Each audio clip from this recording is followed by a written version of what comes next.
Thanks for joining us. Don't forget to smash that subscribe button to help our channel grow. It's been a real help over the past month or so. Some real great growth. So thank you very much. Leave a like, leave a comment. Tell us what you think. Benny, where can they find us on social media? Yeah, you can find us, Ray, Benny Sports. We're on Twitter, Facebook, Instagram, everyone's favorite, TikTok. And you can find us on Reddit also. Reddit. We're going to talk. No, I'm enjoying Reddit. I'm enjoying these little conversations. I don't know the groove of posting and responding yet. And I've already been kicked out because I've been, talking about stuff. And they're like, yo, you got to be in the community for a while. And don't talk about your sports show. I'm like, all right, sorry, I'll listen for a bit. So any which way, Reddit's starting off okay. So I'm having a good time. We got a lot to talk about. We got CFL, NFL, Winnipeg Jets, a little bit of, I already said NFL. Lots of stuff. Hot topics later on. Brickheads, maybe. We'll think so. Maybe Brickheads during the time as we're running, and we got some shout outs. But let's get it going. Let's talk about some Winnipeg Blue Bombers. Busy free agency for them, not in regards to finding other talent outside, but just to be able to sign Rasheed Bailey and Kenny Lawler, two amazing receivers willing to give up money. So just quickly, let's get into it. What's the signing of Rasheed Bailey and Kenny Lawler say about the Winnipeg Blue Bombers? You go ahead. For me, it's basically they're saying we're going for it again. We've solidified. For the most part, their defense is pretty solidified. We'll talk about a position later that we probably have concerns about. But now, as the offense, it was just figuring things out. And then when you bring in a guy like Lawler, that opens that offense up quite a bit more as it was 2 years ago. But now you bring back Bailey also, and that just adds to that wide receiver core. And you look at it, and it's like, okay, which guy do you zone in on? Exactly, you can't. No, you got Lawler, you got Dembski, Bailey, Wolodarski, Dalton Schoen back, Adegassi from last year too, and Olange Orange or Orange. O'Leary Orange, the Juice. Orange. The Juice, or Juice, not the Juice. That's a different football player. Yeah. Juice. Yeah. So it's a pretty stacked position, man. Oh, that receiving core is, if not the best in the league, top two. Yeah. Between them and Edmonton at this point. But Edmonton's a bunch of new guys coming in, right? So we'll see how fast they gel. That's the thing. It's people who are familiar with it. Even Lawler coming back, just familiar with the building. We saw when he came back in the video and him greeting Nic Dembski. They went into an old hand clap like it was yesterday, and it was exciting. Bomber Nation's exciting. These guys left thousands on the table. Yes. Yeah, Bailey had interest to other places as well, and he came back here. It's home to him here. It's hard to leave. We talked about it last year, right? Part of our concerns with the Bombers were inconsistencies on offense, right? Some games they looked amazing. Some games they didn't. One half they looked amazing. The other half they didn't. So hopefully this, brings that all together. Their O-line's back, and everyone's pretty much back, right? Yeah. And like we said, Lawler's been here before, so they should be able to gel pretty quickly and make some noise. And injuries hurt them last year in the season. Ellingson, Wolodarski, different guys were hurt. Dembski. Now you just bring a bit more depth and good players here that if one of these guys gets hurt, you're not dropping off a heck of a lot, right? Yeah. And you're talking about the Bombers being all in. And I think that it definitely they're all in. But these signings of Rasheed and Lawler also says that Winnipeg is all about that culture. There's a culture that has been built where guys are, again, willing to leave money on the table to come back, not only for a championship, but like a brotherhood, a community, a family to come play for each other. Like Bailey, he can see himself anywhere outside of Winnipeg. That says a lot of what, Wade Miller has done. It says a lot about what Kyle Walters has done financially to fit guys under the cap, but it really shows what Mike O'Shea has done culture-wise in Winnipeg. Like, we aren't far from the days of Joe Mack and Jeff Reinbold and just chaos and no identity. And it's just great to be back at, Winnipeg football. So it's all about that culture as well. I thought we were never going to talk about Joe Mack ever again. Well, we can talk about him. Just kidding. It's like 2001, before this back-to-back, it's hard to talk about. But, there's some relief with these championships. So we can look back and talk about it without getting angry and throwing stuff. Yeah, it still bothers me that we didn't win that one. But yes, I do agree with the last 2 years, or two of the last 3 years, Grey Cup championships. Yeah, definitely helped ease that pain. But I feel for that 2001 just because of the players that were there that did get a chance to win the Grey Cup more than anything, right? Milt, Doug Brown, you can go on and on.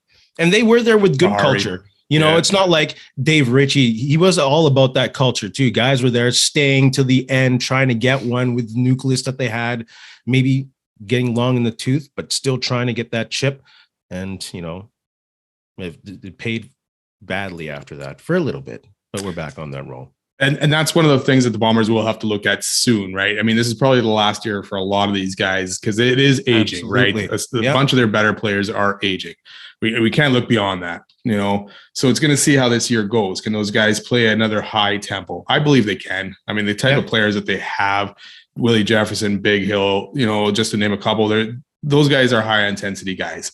And they bring it every week. So I believe that they can. Now, will they drop off at some point this year? Maybe they will. Maybe they'll have bad games. Maybe they'll have good. But this is why I like the offense. You know, the offense isn't that old, really. I mean, they got some older guys in the O-line and Zach Loras, obviously. But this offense can now hopefully put up a lot more points and be consistent, help that D out instead of expecting a D to close out a game in the fourth quarter. And the thing is, when you have guys backing up and maybe adding a linebacker up in coverage, that opens up lanes for Brady Oliveira up front. Yes. You know? Yeah. Offensive linemen love to run block. They love to run block rather than getting back in pass blocking. So if they can get the defensive step back a bit, that'll just open it up for Brady Oliveira. Not just running the ball, also on screen passes as well. Oh, I can't wait. And I can't wait too. It's gonna be exciting. I mean, the coaches of the Bombers on offense must be pretty excited about this all too. So absolutely. So with that said, with the glowing reviews that we have in free agency and such, are there any positions currently on the roster that are an area of concern? Yeah, I have a couple. I mean, we're still looking for that DT to fill Casey Sale's spot on that D line. Absolutely. Yes. So is there enough money to find some guy in free agency? I guess the longer some of these guys sit, they might take that lower paycheck to come to Winnipeg, win a championship, and raise their own profile maybe for next season on a one-year deal, right? Or maybe the Bombers found someone in scouting, in the States and all that stuff that that's what they plan on signing and bringing a guy in there.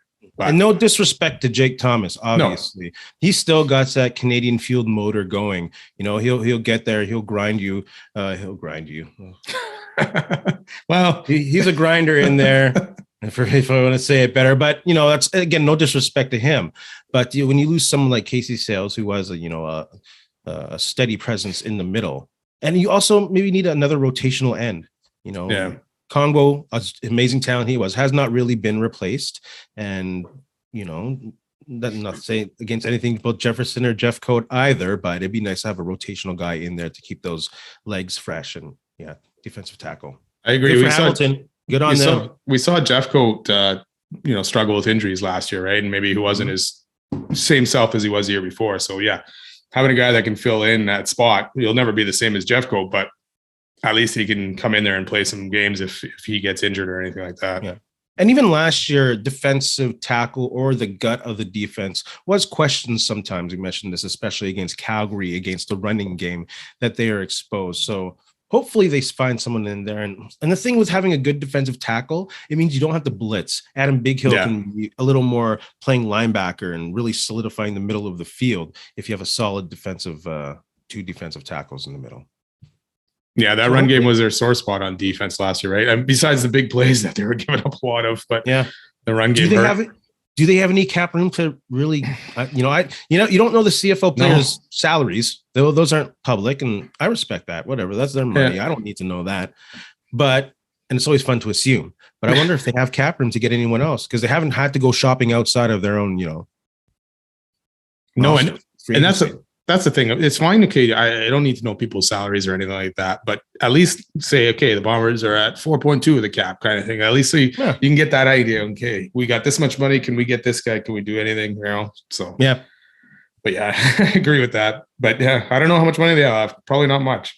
No. Again, we'll have to depend on Danny Mac and Ted Govea to find those gems down south. How about the other position? We know we're all going to talk about this all season long. We're all into training camp. Kicker. Well, we'll just leave that till the season starts. No, they have to address kicker. They can't just come in and say, "Hey, you got the job." There has to be a challenger. Veteran, rookie, whatever. Who's the challenger? Yeah, who's it? The Walters or Miller? Or who said we're bringing in 1 to 2 guys to compete with Elegio? Is one of them Ali Mortada, or do they actually have two new guys? Who knows? I'm not too. Leggio had a bad Grey Cup and all that, and he missed some critical hits last year. But all in all, he had a pretty decent season. I'm thinking in another season of doing this, he's got to be better than what he was last year, right? So yeah, I'm not totally concerned with him at this point, but I do want to see some competition for sure for him. I think if anything for competition is to see if he can handle pressure. Yeah, exactly. It's hard to simulate these pressure kicks. You can't simulate a Grey Cup kick. You can't simulate a Western final kick. So might as well put pressure on him in training camp where his job is actually on the line. Bring in some legitimate competition. Here, it's not going to be Hiralahu. He's not coming to CFL. No, he's looking for NFL deals. So, and that's good. We'll talk about that in a second too. Down south, XFL, USFL, but yeah, they got to bring some competition. Preferably someone with a name, with experience in the game. But hey, as long as they have a good leg and can really challenge. Who's out there though? Expected. It sounds like you're basically going to bring in a new guy altogether. It doesn't seem like there's much else out there. So unless you're bringing back a guy, Brett Maher, who I'm surprised Dallas hasn't cut in yet, but there's time. But again, he'll probably look for something out. Maybe I don't know. Wow, what a disaster.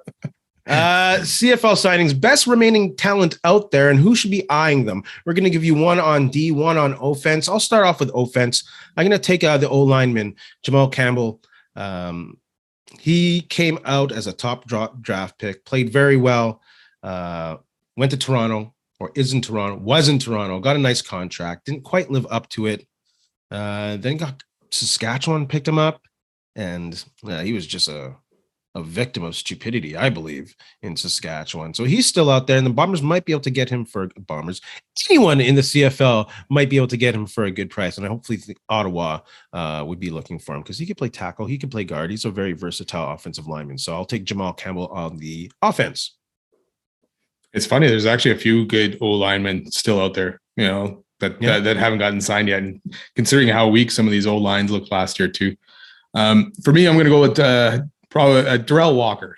And I would like to see Montreal be able to sign him.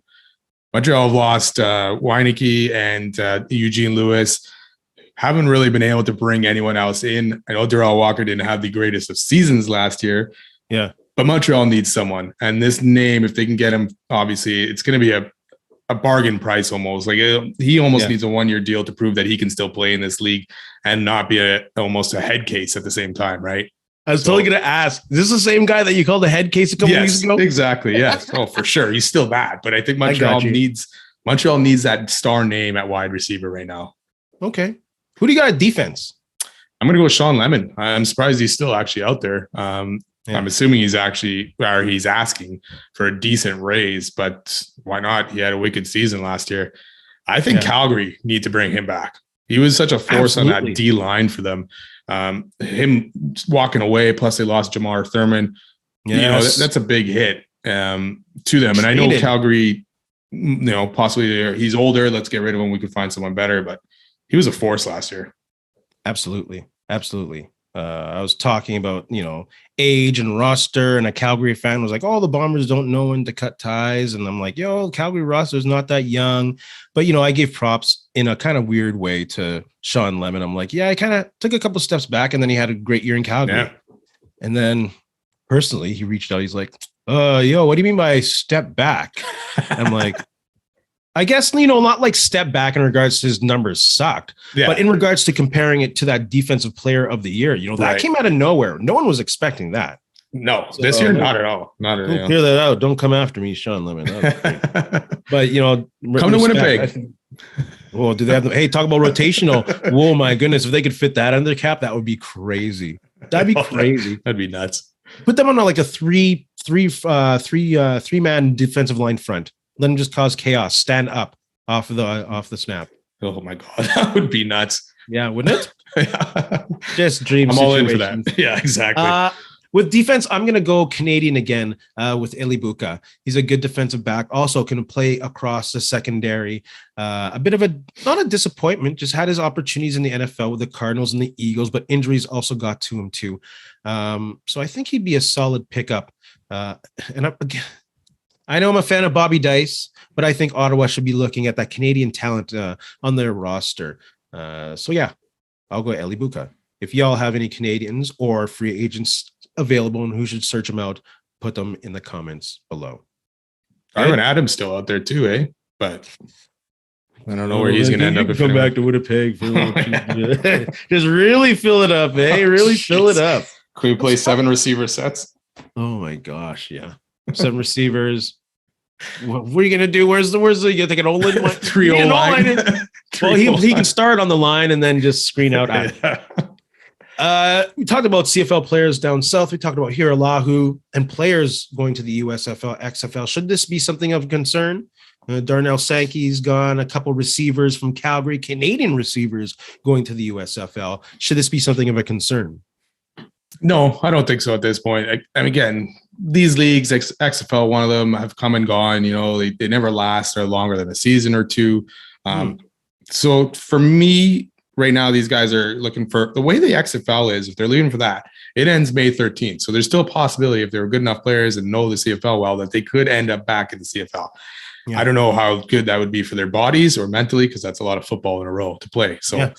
But going back to it, I'm not concerned about it right now. If these leagues, XFL, USFL, last a few seasons and guys are still going back and forth, then yeah, I'll start to be concerned about it at that point.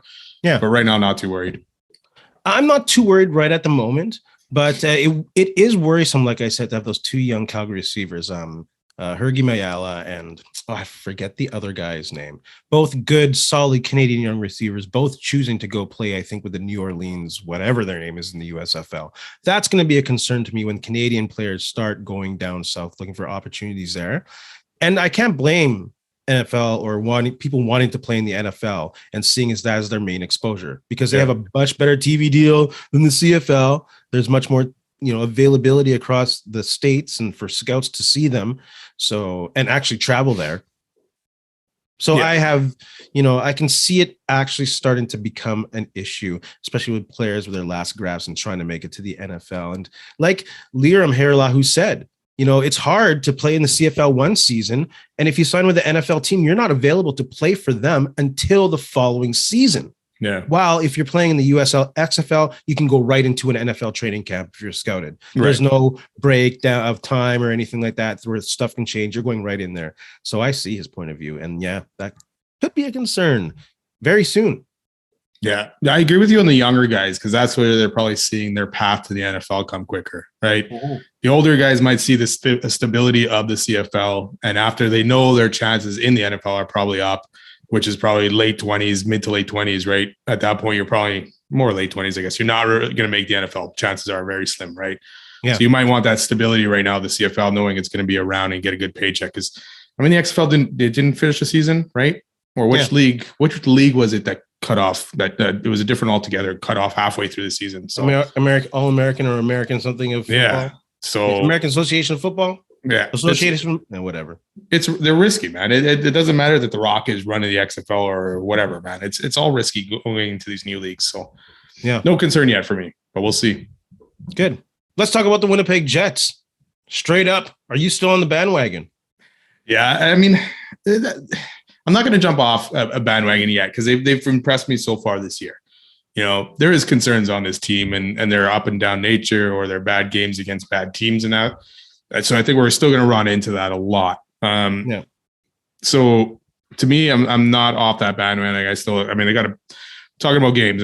They got a big win tonight against the Rangers. A lot of it was focused on Hellebuck making 40 or taking 49 saves. So or 49 shots, 48 saves. So that's a big night for him. I'm not off the bandwagon, but I'm not going to be on if Chevy keeps sitting on his hands. This is ridiculous. This guy. He's well known for sitting on his hands and for making these, Kevin Hayes would be a great third or fourth liner right now in Winnipeg, but those are the moves he makes at this point in time. And that's not what they need. They need someone like a Timo Meier or a Max Domi. And he's not. And the thing is, this is where this 3-year contract extension kind of bites him in the butt because he doesn't feel his job is on the line. He feels he has a couple years to grow this team. You know what I mean? So there's no urgency on his end to make this move. So that's why I'm closely being off the bandwagon if a move is not made. The one thing is the way the West is right now, it is so wide open. Right. So this is your chance to possibly make a Stanley Cup final if you get the right pieces in play. If you can get so if there's a chance for Timo Meier for a first and a couple different prospects, then why not do that deal? Timo Meier and Ehlers, I think, together would be fantastic, and may have someone who can match the speed and skill of Ehlers to kind of play well together, right? Yeah. But yeah, they do need to make, or even who did we talk about earlier this week? James Van Riemsdyk. Yeah, not the greatest seasons we talked about, but that guy can score, and he would probably fit in well on that third line with Lowry and Appleton or something to get that line to start producing some goals, because they're going to need it. You know, this top six can't be carrying the team all the time, and they're not carrying them right now. No, when they struggle, the team struggles. Absolutely. You know, and I mean, we go back to it. Even the game yesterday, I lost to New Jersey. There were some weak defensive plays by the Jets forward. Kyle Connor on that second goal got the puck, went behind the net, and then lost it so easily, which led to a goal. Even the third goal is just a guy wide open in front of the net. So that needs to be fixed as well, and the Jets need to play better as a team defensively. Yeah, those lines are kind of funny yesterday too. God, they were terrible. Not that they're not funny today. They're a little. Appleton's still on the first line. He's still rolling. Well, Appleton was there because Perfetti was out, so Appleton got back up there. Speaking of Perfetti, would you put that guy in any kind of trade package? I don't know. It all depends what you're giving up and who you can keep later on, because you need some guys once Scheifele, Dubois, or their deals are up, right? Yeah. Like, who else are you going to have there? All those prospects pretty much would be kind of safe if you're including Cole Perfetti in a deal. Yeah. Oh yeah. Like, they're not going to say Perfetti and Lambert or Perfetti and Lucius. They're taking Perfetti. So would you, on those circumstances, would you make that deal for, let's say, a Timo Meier? Is Perfetti included in that? If you can get Timo Meier and he's going to sign here for a deal, then I might include Perfetti in that deal. But the thing is, you're still giving up probably a first as well, no? Probably. It's not going to be just straight up. So it's no. Not straight up. And that's the only thing, is this draft is supposed to be pretty strong. So you're also giving up another good player. So, but you still have, if Chaz, Lucius, McGrady, Lambert turn into the prospects that we're expecting them to be, or the players that we're expecting them to be, then you're kind of okay, right? But you still don't know what you got there. Absolutely. And by the time they develop the nucleus that we have now, will be nothing. No, it will look nothing to what it does now. Yeah, it'll be those guys' time to step up and start carrying this team. Yeah. Speaking of weird lineups and all these line changes, that's one of the reasons why I feel the Jets are slumping. Why do you feel the Jets are slumping? There's just no consistency for me in these lineups, and it kind of seems nonsensical. I don't know if Rick Bowness is just using them to inspire, motivate, to give people opportunities. I don't know what the reasoning is, and obviously I'm not a coach. I can't question them, but that's one of the reasons I think they're slumping. You have any reasons why they're slumping? Yeah, I probably got a couple. I do agree those lines, like even yesterday, it's like, what are you doing? Mellow on the top line and all that stuff. It's like, okay, I get it. You want to break things up and provide some kind of spark, but they got to actually make some sense. You can't have two good players with a guy who should be third or fourth line kind of thing, right? Or more so fourth line. Sense. Just didn't make sense. Their power play, good God, has that been atrocious? And then even the changes he made to it for yesterday's game, they did score one today, actually. Out of how many do you know how many? I only think they ended up having one. So yesterday they were 0 for 3. I mean, against Columbus, before he made all these crazy changes, they went over 3 on 5 on threes, right? So that's a concern. You got to figure this out. There's just a lot of passing and a lot of hanging onto the puck, looking for that perfect shot or that perfect opening, and it just drives me crazy. And they're wasting a lot of opportunity. Yeah, and they again went with splitting up Ehlers and Scheifele. They had Stenlund, I believe, on the first line in between Ehlers and Dubois, which is the line that I was working, so I didn't get to watch the game that just ended. Who was which is the line that scored? Was it the Scheifele Blake?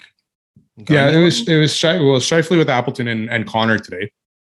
Oh, nice. So yeah, they ended up with 3 goals altogether. So again, Connor's the power play. Oh, no, sorry. On the power play, it was Dubois from Morrissey and Ehlers. So Ehlers was Ehlers. Yeah, I can't remember who else was on there at that time, but if it was, I can't think. Well, no, because Schmidt and Morrissey were on the top line yesterday, while Dubois and Ehlers weren't. So unless he changed them up again today and went back to a more stable thing, okay. The power plays were different from when I sent them to you yesterday. Okay. Well, you probably realize how bad they were. They were terrible yesterday. Just to add on to that, power play is one of mine as well. Winnipeg's power play has scored 3 times in its past 33 power plays, not including tonight. 9.1% since January 22nd, which ranks them 29th in the NHL. That's like a doubling of where they were. I know it's like, what do we say to that? Yeah. That's what it is. That's what it is. All that firepower and you can't get it done. And go back to lines. We can talk about Ehlers here a bit and his lack of playing time, or him getting benched late in games and all this stuff. Like, what's going on there? Is it Ehlers? Is he a floating type of player, or is he too skilled, too fast that that the plays just aren't working out with some of these other players? I don't know. It just seems like the best way to use him is as a situational player. When you need a bit of an offensive spark, when you need someone who can move the puck. When you're stuck in your own zone, you need someone to carry it out. Maybe you put him in a little bit of speed, because at this point, it seems like he's saying defensively, he's just not there right now. Is there any other explanation for not getting the ice time? I don't know. Yeah, I don't know. I mean, he's been on the second power play, so that kind of limits him there, especially if the first power play stays out a while. He doesn't penalty kill. Yeah, I don't know. But it's just like late in games, or even when they need a goal, sometimes he's the guy on the bench and there's other guys playing there. So it's hard to know, because the same thing was happening with Maurice, right? And now Bones is doing it as well. We all know Ehlers is a good player, but there's something there that the coaches aren't liking. Yeah, and the thing is, he wasn't injured long-term this last time. He had to leave the ice because he's being cross-checked by, I can't remember who it was. And then that took him out. He's a small guy. Then took his feet out. Like, he hit the ice hard. How's that not penalty? I don't know. But so, I'm not going to say he's fragile, obviously, but he's starting to become injury prone. I don't know, man. Obviously, we'd like to see him flourish, but like, we got guys like Connor. You see his defensive play; it's still hit and miss, right? Like last night, even that. But he never seems to get benched or anything like that. Same as Scheifele. Yeah. He makes mistakes. Even the goal tonight is more started by him, not getting that puck out, or kind of trying to knock the puck away from the guy and skate it right by him, kind of thing. So yeah, but the payoff with those two is that they are arguably top 10 in their position in the league, scoring wise. Yes, yeah. Ehlers isn't. Now, even as if you're going to take top 10 rank of the centers and of the left wingers, Connor and Scheifele are going to be on that list. Yeah, not defensively, but yes, as offensive spark plugs and guys, yes, for sure. They're great players. If you're just making a list, if you're making a list of top 10 centers, if that's this list, they're making those lists. Well, Scheifele's making Team Canada kind of thing this year, again, compared to not last year. He wasn't making that if they went to the Olympics, but this year, no kidding, So Ehlers you don't get the payoff there. So, but at the same time, I don't know, man. I don't know the answer of why he's getting his butt on the bench. They don't like him. Time to maybe start looking at a deal and cash in on him. On the trade deadline? Nah, maybe not this year, but at least in the offseason kind of thing. Maybe. He might ask for one if he's not happy. Yeah, I'm surprised he hasn't at this point. We'll see. Jets upcoming week. Let's look at the schedule. The game against the Rangers, they won. What's the final score in that? 4-1. 4-1 tonight. We have a couple games. Not on the team. They have a couple games against the Islanders, a split home and home, with the Avalanche in between. How do you see this week going? The Islanders, have they lost 4 of their last 5? The Bo Horvat effect has melted off of them. How do you see them doing? And Barzell's now out too, so he'll probably be out for these 2 games because he's out for a little bit. So poor Islanders. Yeah. So first one's at home. It's the end of the road trip, but at least they got a night off tomorrow. So this game's Wednesday night. So Islanders are fighting for a playoff spot, 1 point out. So I can see it being a decent game. Jets always seem to have tough games against the Islanders all the time over the past, and especially in New York or Rhode Island. I mean, so yeah, they should win. I expect them to win, at least end this East Coast road trip on a 2-2. I'd like to see them play better tonight because they gave up a lot of shots, and defensively they were a mess sometimes. So yeah, should be a good game, but I expect the Jets win. I can see the Jets losing in New York. Just another befuddling result after beating the Rangers 4-1. It's kind of par for the course at this point in the season. I can see them winning at home against the Avalanche. The Avalanche are not looking very good, and I can see them winning at the Islanders at home. So I'll take the Jets going 2-1 this week. How do you think about the other 2 games? Actually, the Avs have turned it around, man, and they're 6-2-2. So they've gotten better over the last little bit. And they're only 2 points, well, I guess 4 points now behind the Jets. So they're ganging in on them. Big matchup. At least it's at home. I do think the Avs will take the Jets out on this one after that East Coast trip and coming back, first game back. I see them again beating the Islanders on Sunday. So 2-1 week for me as well, but 2 wins against the Islanders. Even though I said they have rough games against the Islanders, but without Barzal and Horvat not really making much of a difference, I could see the Jets taking it. Winnipeg Jets against the Isles, Avs, Islanders. Jets fans, who do you got? Put them in the comments below. Hot topics to finish us off here. Ryan O'Reilly has been traded to the Leafs. Has this solidified the Leafs as a contender? I don't think any more than what they were before the trade. I like the trade. It's a good trade for Toronto. They gave up a lot. Like, they have no draft picks coming up, really. So they got to make sure this thing works. So I do like the trade. I just don't still like Toronto's D or their goaltending. You know, you got Matt Murray on the IR, so who knows when he's back. You're going to rely on Samsonov, who's hot and cold kind of thing, and you don't know what he's going to be like in the playoffs. So yeah, I don't think it makes them any better than, you know, in chances of beating Boston or Tampa. I think Toronto still has another first rounder in the next couple of years that they're still hanging on to. And what else did they give up? Like a fourth, a third? Yeah, so, just in between trades, I think they didn't have a 1 through 4 next year. Yeah. I think they're fine in regards to that. I think they came out actually really good with this one with whatchamacallit, taking 75% of his salary. That leaves them a lot of room to still make a move for someone like Chekrin or Carlson. So if they can do that, if this can be paired with an awesome move, then I think it's a good move. But a move by itself, I don't know. It solidifies them definitely on forwards, and he's a good defensive forward, so it helps him out defensively. But, you know, he can't play every shift.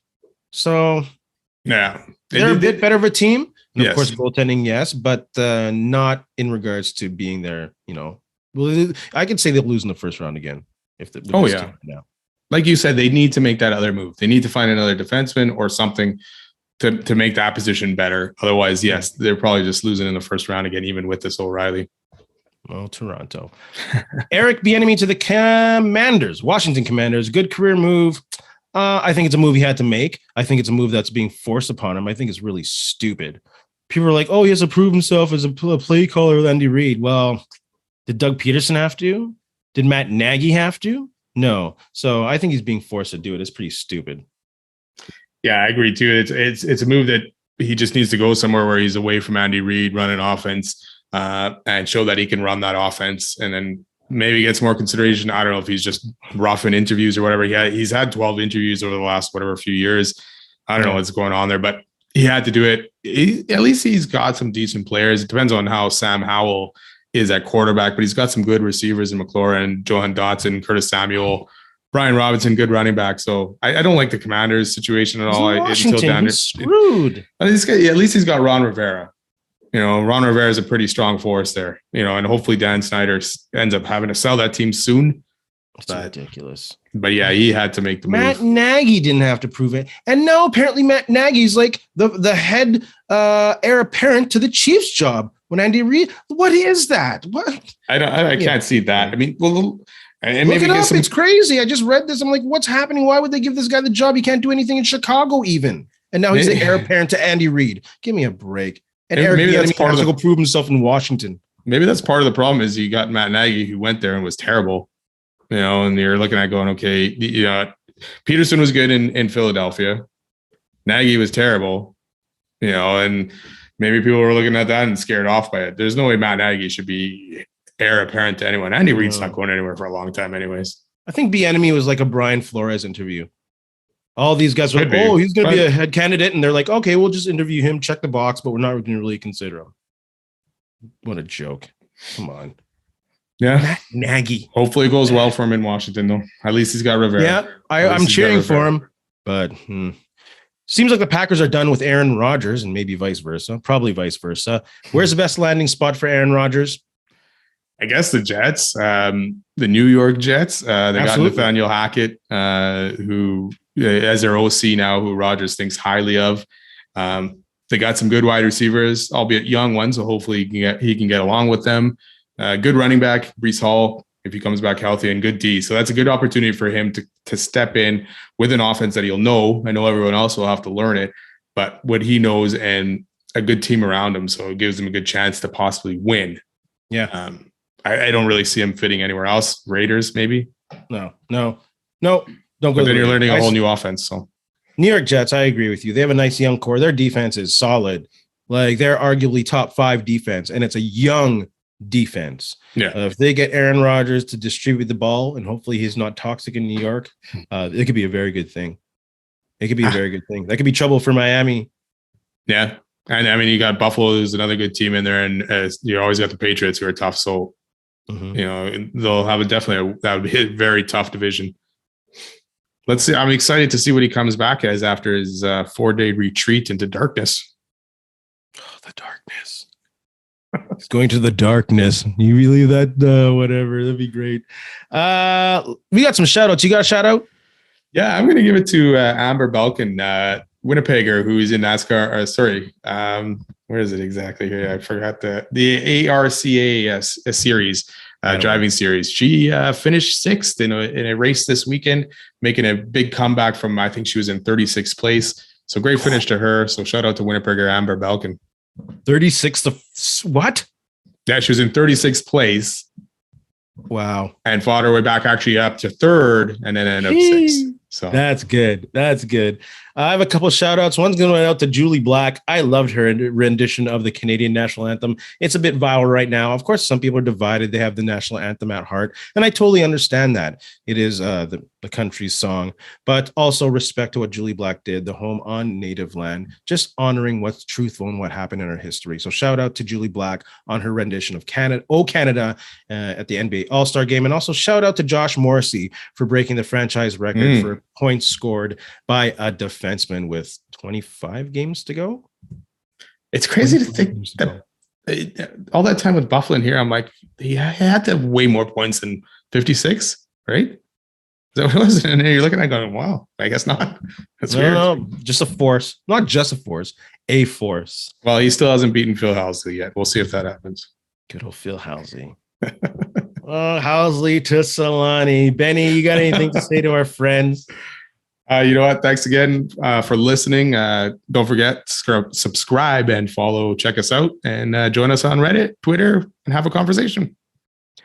And to steal the famous words of Ed Whalen, in the meantime and in between time, that's it. Another edition of Ray and Benny Talk Sports. Cut. Well, you know what we didn't talk about? What's going on in Montreal with this ownership? Oh, God. Well, the CFL is taking over again, right? Yeah. So now they're on the lookout for new owners. I don't know how long of a process it's going to be, if it's going to be another year or whatever, but it sucks for the league, man, to have to go through this again. Yeah. And you know, it's shameful because like the whole American expansion thing, you know, you look back, it was a disaster. The Montreal Alouettes are the only good thing then that's come out of the American expansion. Yeah. They were the Baltimore, run by, I can't even remember his name, not Jim Spiros. What was it? Maybe it is Jim Spiros. I can't remember his name. Anyways, and then the Wittenhalls took over in Montreal and they ran the good with the Calvillo years. And then just... Hey, friends and neighbors, don't forget to check us out online on Facebook, TikTok, Instagram, and Twitter at Ray Benny Sports. And don't forget to check out our YouTube channel. Leave a like, leave a comment, tell us what you think.